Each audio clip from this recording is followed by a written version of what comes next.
Hello, Sukanya here with part 4 of the Andal story in our Ascharya Rare Story series. In this episode number 14, we will take a look at Andal's devotion for Narayana as described by Krishnadevaraya in his Amukta Malayada epic. Andal was a playful and pious girl enjoying time spent with her friends. She had also developed a daily ritual. After her morning bath, she would decorate herself with turmeric paste and then put on the flower garland made by her father for the temple deity and admire her reflection in the water of a well to see if she was a good match for the deity. It did not occur to her that it was wrong to wear a mala meant for another, especially for God.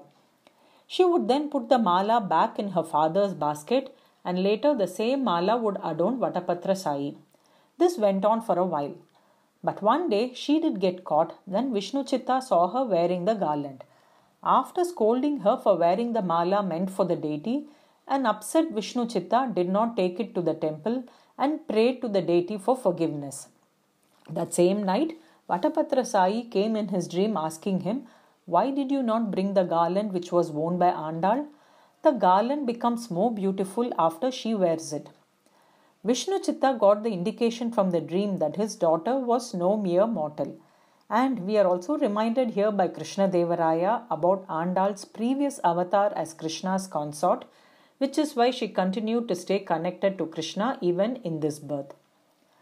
This intense yearning for Krishna led to Andal's second literary composition, Nachiyar Tirumozhi, a poem of 143 pasurams and part of the 4,000-verse Divya Prabandham.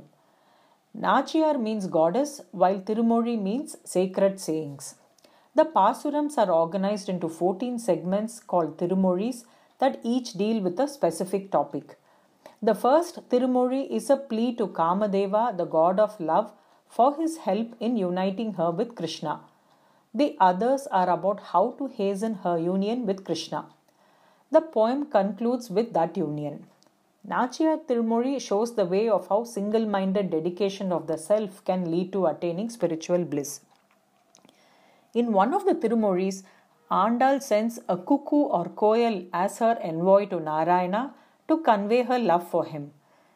As a reward for the bird that helped her, Andal says, "I will let you be friends with my beautiful parrot who has been brought up by me as a pet with great care and affection and by feeding it delicious food and sweet milk."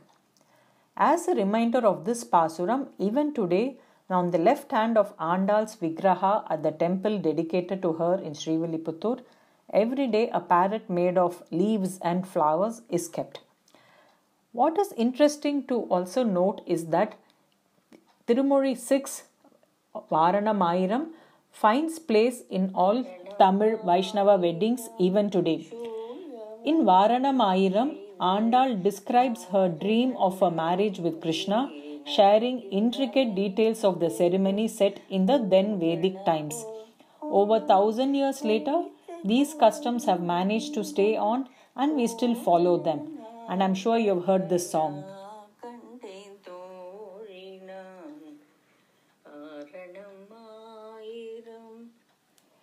In the meantime, Andal's love for Narayana kept growing, making her weak and disconsolate. A concerned Vishnu Chitta recognized her love for Narayana and described to his love-struck daughter the 108 holy places called Divya Deshams where the deity is present in a unique form in each sthala. Andal was captivated most by her father's description of Narayana as Ranganatha Swami at Srirangam, thereby indicating her choice of groom. Vishnu Chitta went to the temple to pour out his concern for his daughter to Vatapatra Sai and hoping to get divine support. With this, we stop here. The next and final episode will cover Andal or Goda's wedding. And in the meantime, do leave your comments on the channel and share the link with your contacts. Thank you.